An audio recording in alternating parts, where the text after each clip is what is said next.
Hilchos Sotah Perek Sheni, the laws of the adulteress, or more specifically, the suspected adulteress. Chapter 2. We remember from yesterday that there are 3 stages. Kinoi is the warning. A husband tells a woman, I've seen you flirting with this guy, no more. You're not allowed to go into seclusion with that man. If afterwards 2 witnesses watch her indeed go into seclusion, that's called stira. If she goes into seclusion, now she is, if she stays there for enough time, she is a sotah.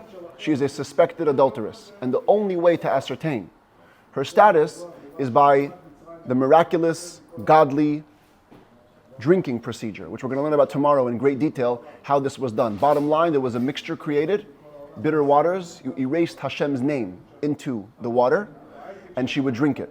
If she was guilty, her entire body would explode, and she'd be killed. If she was not guilty, she would actually be blessed, because she was placed under suspicion, and that always could do bad for a person. So in this way, Hashem would actually go the opposite direction and bring her tremendous, tremendous blessings.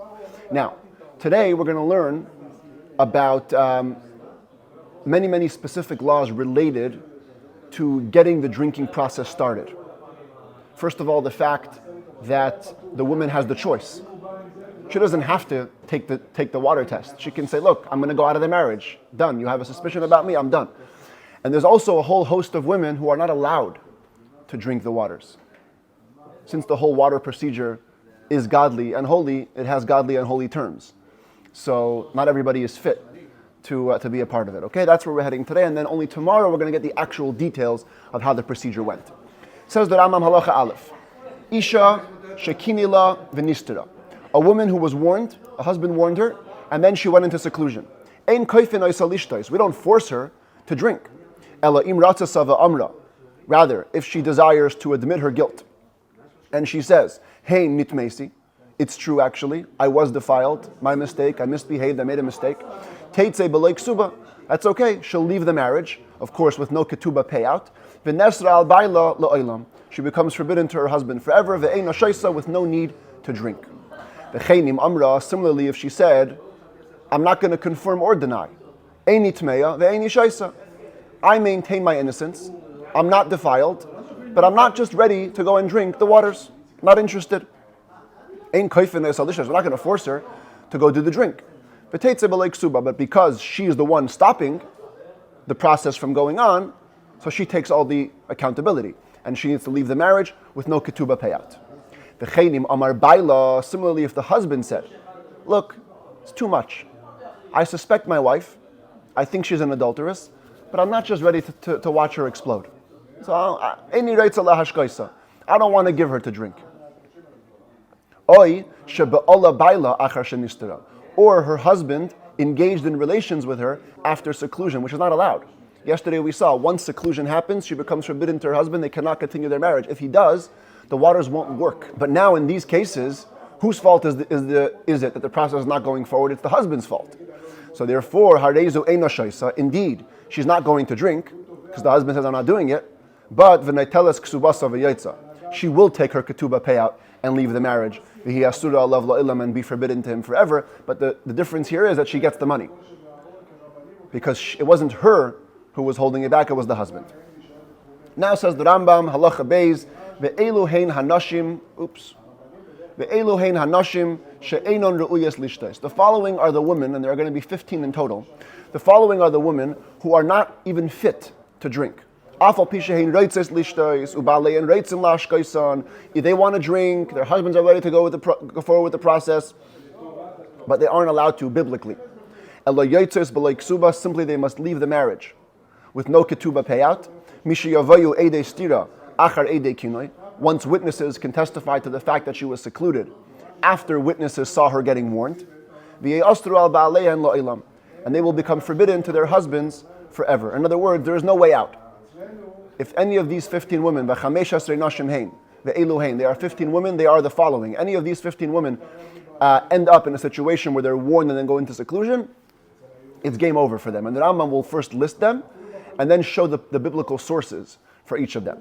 So we're going to go from the top left, and it's going to go across the rows. Okay? We start with number 1, Arusa, a woman who is only consecrated. She only got the ring. She never actually got married. If she ends up, her future husband warns her against being in seclusion. She goes into seclusion, no drink. Marriage is over. V'shomeres yavam. Number 2 is a woman who is waiting for yibum. Remember this picture? Mr. Red is married to Mrs. Blue. He dies childless.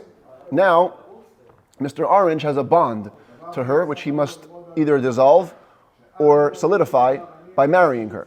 But in the waiting stage, while nothing has happened, she's waiting in the wings for Yibum. If she gets a warning and then goes into seclusion, no drink, it's just game over. Number 3, Uktana Eishas Hagado. If there's a minor girl who is the wife of an adult male, she doesn't either drink. Ugdoila Eishas Hakatan. If there's a major girl or woman, but she's the wife of a young boy. Number 5, the Eishas Androgynos, the wife of a hermaphrodite. The husband has both reproductive organs. She's the wife, so she doesn't drink. The Eishas Hasuma, the wife of a blind man. Even if she has no defect, her husband is blind. No drink. The Eishas Hachiger, the wife of a cripple, of a handicapped. The husband cannot walk properly, can't stand properly, and she's the wife, no drinking for her. Oy Ha'ilim, or the wife of a mute person. You can see there, the speech is off, it's mute. The wife of a mute cannot drink. Oy Mi She'enei Shemeya, or the wife of a deaf person, someone who doesn't hear, also doesn't drink. Oy Shehu Krus Yad, or if her husband is missing a hand, he doesn't have a hand. And similarly, Hachigeres, if a woman herself is crippled. Ha'ilemes, if the woman herself is mute. Hasuma, if the woman herself is blind. Or Krusas Yad, if the woman herself has no hand. She'ena Shemas, so the woman herself is not here. Kol Achas Me'elu Eino Re'uya Lishtais, every single one of these women is not fitting to drink. Why? We're going to see every single one of them is hinted at in the verses. It says that Rambam Malacha Gimel Uminayin She'ena Re'uya Lishtais. How do we know that each of these women is not fitting to drink? So we begin with the following verse. This is the verse at the end of the chapter describing the Sotah process. And look what it says. I'll read you the full verse. It says, Zot Torat HaKnaot. This is the law of jealousy. Asher tiste isha tachat isha. That happens when a woman who is under her husband goes astray. Now Torah's words are very precise. Why does it say a woman under her husband? Just say a woman goes astray. So these 3 words here actually describe all 5 situations. It has to be a full woman. She has to already be under the jurisdiction fully of a man, her husband, a fully grown man. It says the Rambam, Shenemar, it says, Asher tiste isha, tachas isha, when a woman strays under her man, tachas, the word under means prat la'arusa b'shemeres yavam. It's excluding a consecrated woman and a woman waiting in the wings for yibum, she'ena tachas isha. These women are not under their husbands yet. They're waiting. The consecrated woman is waiting to go into seclusion. The Yavama is waiting for Yibum. But in this stage, she's not under her husband.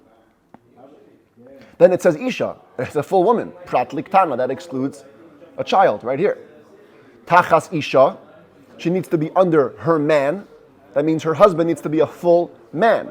Prat le'eshas katan, ve'eshas adregenes she'ena ish. That excludes the wife of a young boy. It's not a man, and the wife of an androgynous, of a hermaphrodite, who also cannot be classified as a full man. So in this verse right here, we already take care of 5 out of 15. Then the Rambam points to another verse. This is actually in the beginning of the chapter. The Torah describes what happens. How do we create a circumstance of a sotah? It says there was a woman a man had lain with her carnally, v'ne'elam me'enei isha, and it was hidden from the eyes of her husband. You know what those words mean? V'ne'elam me'enei isha, that means the husband has to have eyes to see. Prat le'esha suma, that excludes the wife of a blind man, because the wife of a blind man is always concealed from her husband's eyes. He can't see anything. Exactly, you never know.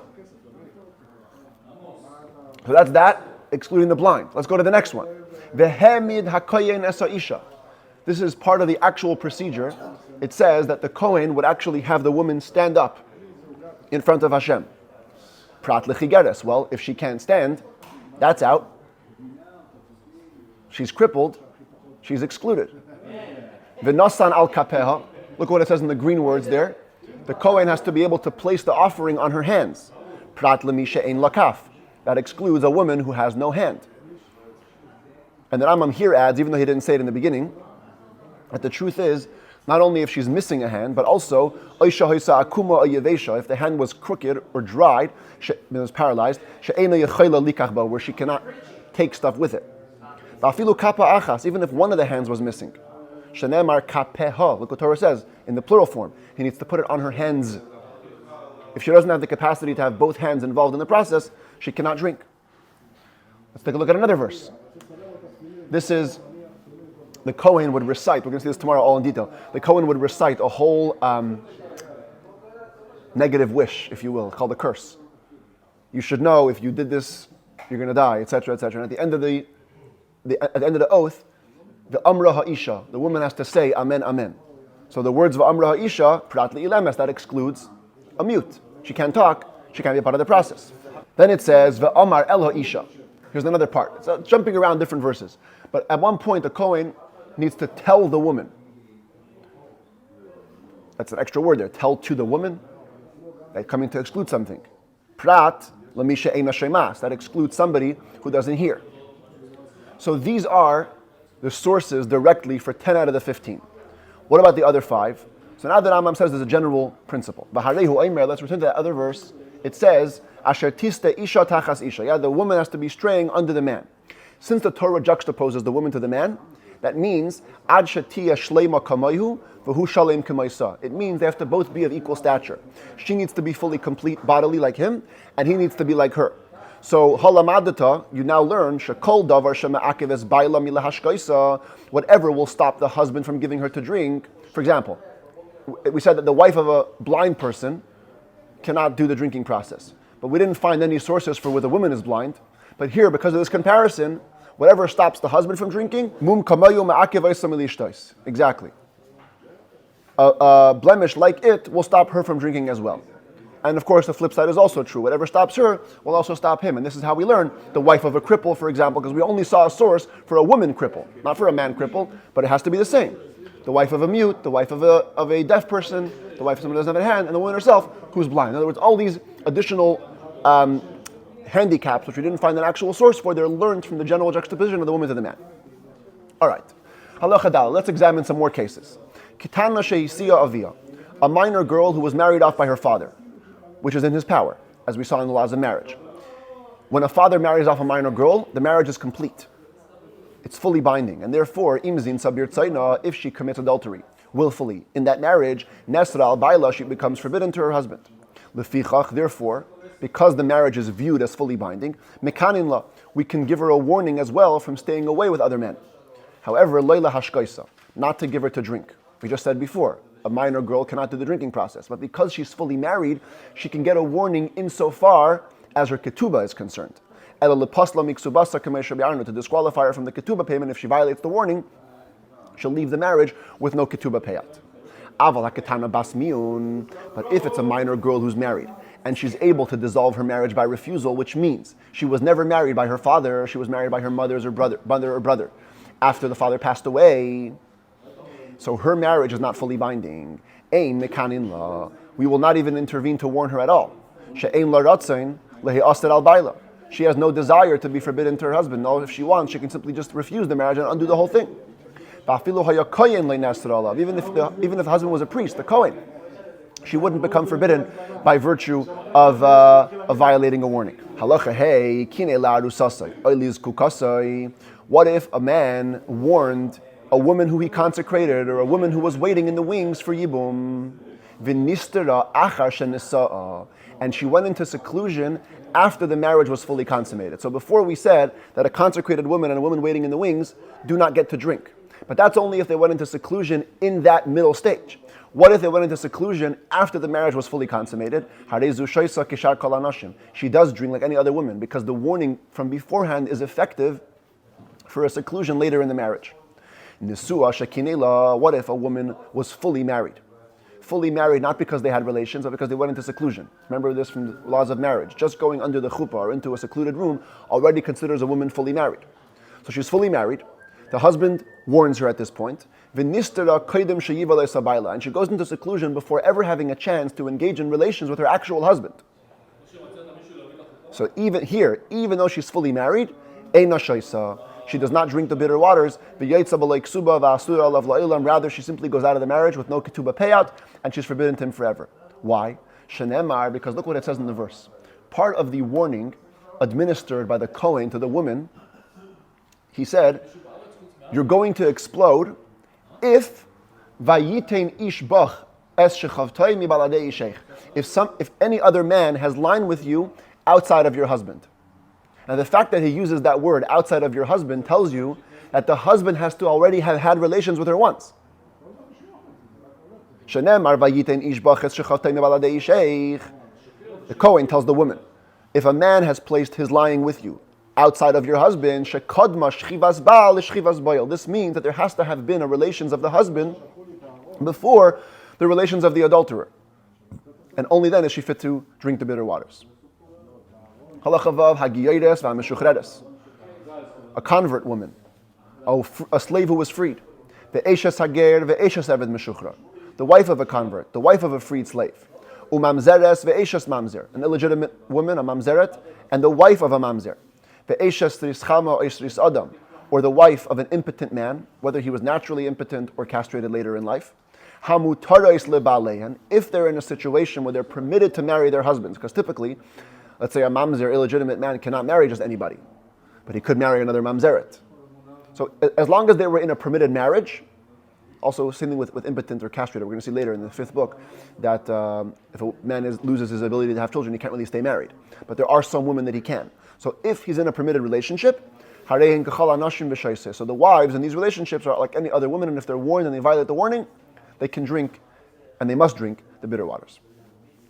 Halacha Zayin me'uberes u'minika, a woman who is pregnant and a woman who is nursing, even though there's a baby tied to them, a baby inside them, or a baby dependent on them for their livelihood, for their life, mekanela u'mashka isa kamais shehi. We can warn her, the husband can warn her if he feels that she's being too frivolous, and you can give her to drink as she is. Other opinions maintain that if a woman is pregnant, you wait till she gives birth. Don't kill the child with the mother. What did the baby do? But the Rambam says no. You give her the drink as she is. If she's guilty, let her go with the baby. Isha ha'emedes lishtois, if a woman is meant to drink, umeis baila kaidem shetishte, and the husband dies before she has a chance to drink, eina shoisa v'lene teles ksubasa. She does not drink, nor does she take the ketubah, because now, even though she can say, what do you mean? It's my husband's fault. He died. Give me my money. But since we don't know for sure, she was meant to drink the bitter waters and maybe she'd be guilty. So we cannot give her a ketubah. The husband it's what's called, if you want to get something out of your friend, you have to bring the burden of proof. Halacha ches, another godly element to the waters. Kol ish sheba bia asura miyamav achar shehigdil. Any man who had ever engaged in a forbidden relationship after his bar mitzvah, ein hamayim hame'arerim beit kines ishtay. Later in life, the bitter waters would never work on his wife. So you have to have a pretty clean record for your wife to be able to fully go through this test. Even if all he did was have relations with his own wife when she was still consecrated in his father-in-law's house, which is only rabbinically forbidden. Later, the water, if he warns his wife, will not check his wife. Shanemar, as it says, and this is another verse straight from the Torah about the Sotah, V'nika ha'ish me'avain, v'ha'isha hahi tisa asavaina. The man shall be clean from sin, and then the woman shall carry her sin, which means, Bizman sheha'ish menuka me'avain, isha naisa asavaina. Only if the husband is clean from sin is that when the woman will carry her sin. If the husband is not clean from sin, then even if the woman did commit adultery, the waters will not reveal that. It's a big thing. Lefichach, therefore, says the Rambam Malachates, Im hoisa ishtei asura alav mechayav elavin, ay mechayav yaseh, afilu shniya. If the wife that he currently has is actually forbidden to him on pain of a negative prohibition or a positive commandment, or even rabbinically, v'kinei la v'nistera, and he warned her and she violated the warning, went into seclusion, ein nashaisa. We're not going to give her to drink because they're not going to work.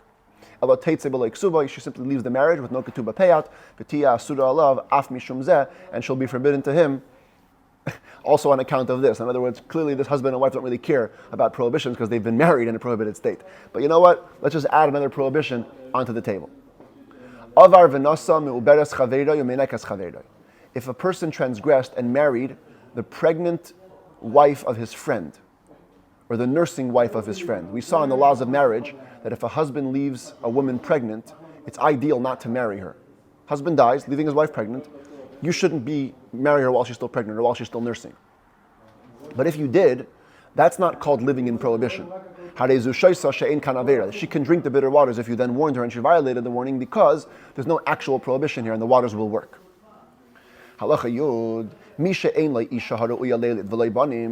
if somebody has no wife currently who can bear children, neither does he have children from a previous marriage. So he has no children and right now no possibility to have children.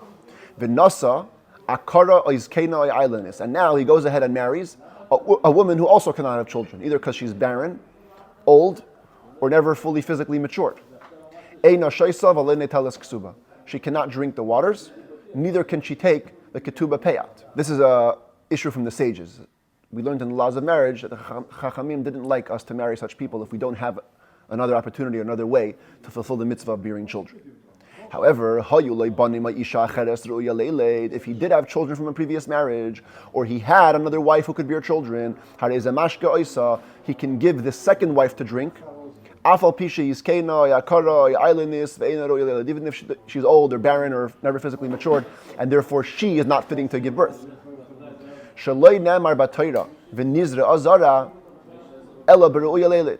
words in the Torah which says she will then have children are only talking about a woman who is capable of having children. This is the verse that describes the case of a woman who comes out clean. She drinks the bitter waters. The Torah says if she was not impure, she was rather pure, she will now be, her name will be cleaned, and she will now have children. So one could infer from this that if you're not capable of having children, the whole passage doesn't apply to you. Says the Rambam, no. This is just a blessing. It's a blessing being given to a woman who can have children. That if she usually gave birth in pain, she'll give birth easily. If she only gave birth to girls in the past, she'll now have a male child. But to say that because of this verse, a woman who to begin with is not fit to have children cannot go through the test, no, that's not true. So long as a man has a wife who's capable of bearing children, the second wife who's not capable can still go through the test. Halacha Yud Aleph. Let's say he had a wife who could bear children, or he had children from a different marriage. Then he had a second wife who was not fitting to bear children. He warned her, and then the other wife and children died between the warning and the seclusion. Kvar nires lishtais. This woman who is not capable of bearing children already has been fit to potentially drink the waters, and therefore he can give her to drink on the basis of the warning which he gave while his other wife or children were still alive. What if he had no children, no wife who can give birth, only this woman who is physically immature? But then a woman who he had previously been married to, his divorcee, gave birth to a son between the warning and the seclusion, which means he was married to both women at one point in time. He was married to two women. One woman could bear children, the other one cannot. This woman who can bear children became pregnant. While she was pregnant, he divorced her. So that now he's only married to the Ailonit. Then he warns the Ailonit. And right after he warns her, so in other words, the warning was given improperly, because at that time he didn't have any children. But then his divorcee gives birth to his son. So here, even though right now he meets the criteria, but at the time of the warning, she was already rejected from drinking. She was in a situation where drinking wouldn't work. Therefore, even now that it does work, that it should work, it doesn't work. Halacha Yud Beis.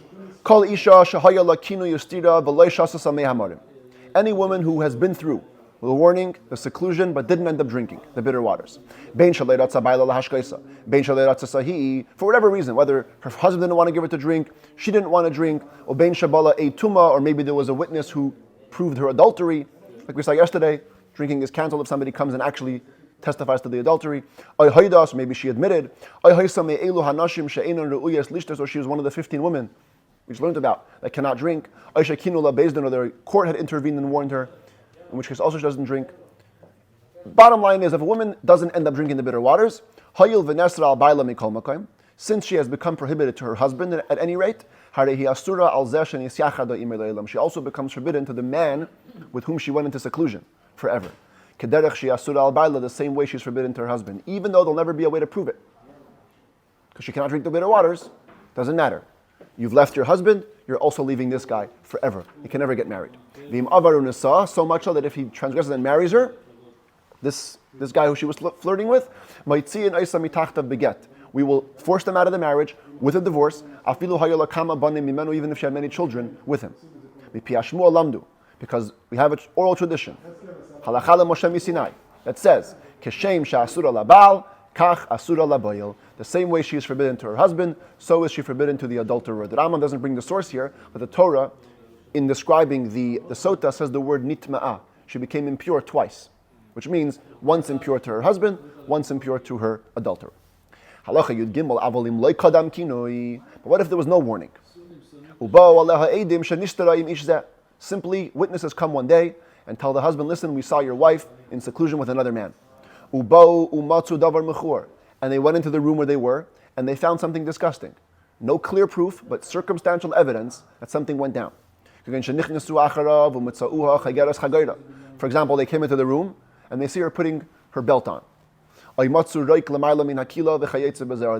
saliva at the top of the canopy of the bed. Somebody was lying face up on his back. If the husband, based on that testimony, chooses to divorce his wife, so of course that's his prerogative, but it doesn't make her forbidden to the guy she was suspected about. Initially, she should not get married to the person who the rumors are spreading about. She's forbidden to him. However, but if they married and she had children with him, we're not going to force them out of the marriage. No children yet, leave the marriage. So it's a little more lenient. So follow the progression here. With a regular sotah, warning, seclusion, now she's forbidden to both of them completely.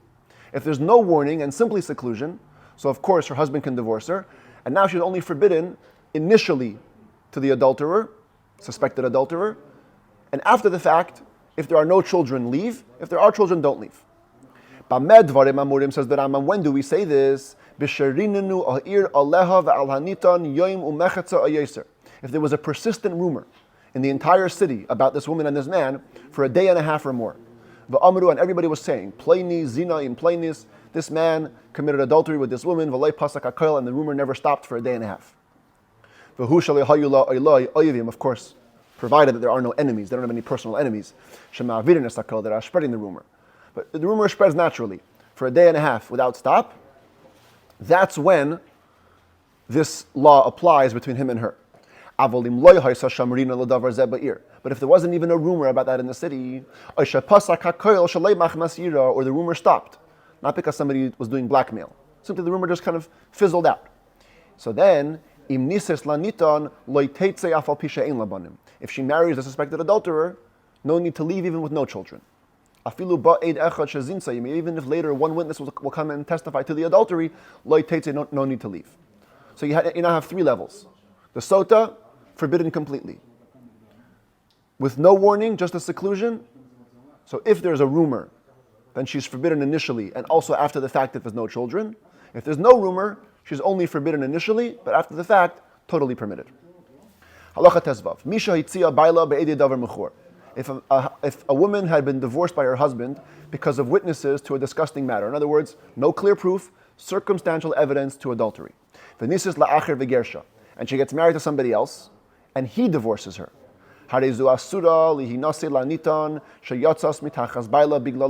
So here, she's still forbidden to the original suspected adulterer from the first husband, which she had left because of him. But if she gets married, since she's been already in a second marriage, here too, no need to leave even if she has no children yet, because she's already been through a second marriage, it's not so bad. Any woman who has two witnesses testifying